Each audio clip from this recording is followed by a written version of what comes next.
Reporter dictation 140 शब्द प्रति minute कुछ ही सेकंड में स्टार्ट हो जाएगी। देखिएगा, संपादकीय है। भारत को ब्रिटिश राज के कानूनों से मुक्ति दिलाने की दिशा में सरकार ने ऐतिहासिक कदम उठाया है। इसके तहत गृह मंत्री अमित शाह ने संबंधित कानूनों से जुड़े विधेयक लोकसभा में प्रस्तुत किए। इस पहल में भारतीय दंड संहिता को बदलकर भारतीय न्याय संहिता किए जाने का प्रस्ताव है।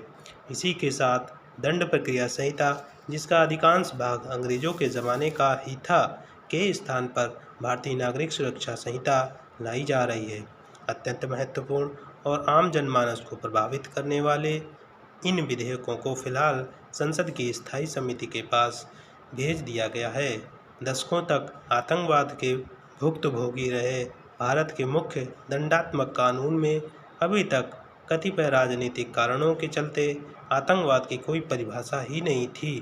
प्रस्तावित भारतीय न्याय संहिता आतंकवाद और आतंकवादी कृत्यों की एक व्यापक परिभाषा देती है और ऐसे किसी कृत्य के द्वारा किसी की मृत्यु हो जाने पर न्यूनतम दंड आजीवन कारावास निर्धारित करती है, जिसके दौरान अपराधी को पैरोल भी नहीं मिल सकेगी।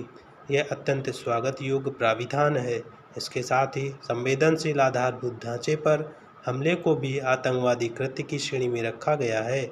ऐसे किसी आतंकी कृत्य में किसी की मृत्यु न होने की स्थिति में न्यूनतम 5 वर्ष के कारावास का प्राविधान रखा है। इसे बढ़ाकर 7 वर्ष से अधिक कर दिया जाना चाहिए। साथ ही ऐसे मामलों में भी पैरोल का प्राविधान न हो, ताकि आतंकी किसी भी प्रकार से प्रक्रियात्मक लाभ न उठा सकें, क्योंकि 7 वर्ष तक की सज़ा के मामले में भारतीय न्यायपालिका से आने वाले कई फैसलों का रुझान प्रक्रियात्मक बिंदुओं पर लचीला रहा है।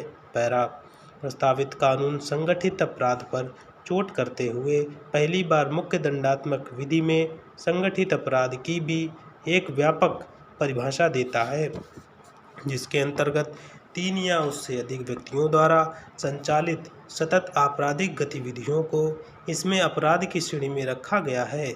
साइबर एवं आर्थिक अपराधों को भी इसमें शामिल किया गया है।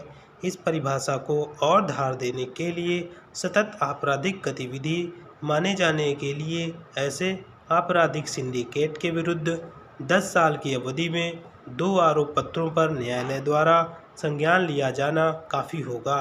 इसका प्रभाव यह होगा कि दर्जनों आपराधिक मुकदमे दर्ज होने पर भी माफिया सरगनाओं के बाहर घूमने का चलन समाप्त हो जाएगा। साथ ही अब किसी प्रदेश में संगठित अपराध के विरुद्ध विशेष कानून न होने पर भी भारतीय न्याय संहिता के अंतर्गत माफिया तत्वों पर कार्रवाई की जा सकेगी। पैरा भारत में भीड़ द्वारा घृणा के कारण हत्या या मॉब लिंचिंग के विरुद्ध पहली बार सजा के विशेष प्राविधान किए गए हैं, जिसके अंतर्गत न्यूनतम 7 वर्ष कारावास से लेकर मृत्युदंड तक की सजा हो सकती है। मॉब लिंचिंग की घटनाओं को लेकर मोदी सरकार पर राजनीतिक हमले होते रहे हैं, लेकिन यही सरकार ही इस अपराध के विरुद्ध कड़ा कानून लेकर आ रही है। मोदी सरकार ने शाहीन बाग, CAA विरोधी दिल्ली दंगों और 26 जनवरी को किसान आंदोलन के नाम पर गणतंत्र दिवस की परेड के समय लाल किले पर खालिस्तानी समर्थकों के उपद्रव को झेला है।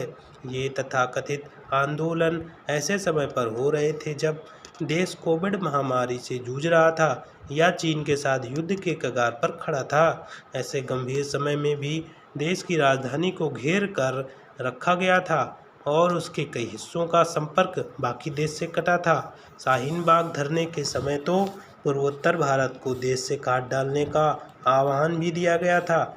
नए कानून में ऐसी देश विरोधी गतिविधियों से निपटने के लिए समुचित प्राविधान किए गए हैं, जिसके अंतर्गत भड़काऊ भाषणों द्वारा देश की एकता अखंडता को खतरे में डालने के लिए लोगों को भड़काना या विध्वंसक गतिविधियों के लिए उकसाना अब दंडनीय अपराध होगा, जिसके लिए 7 वर्ष से लेकर आजीवन कारावास तक की सजा होगी।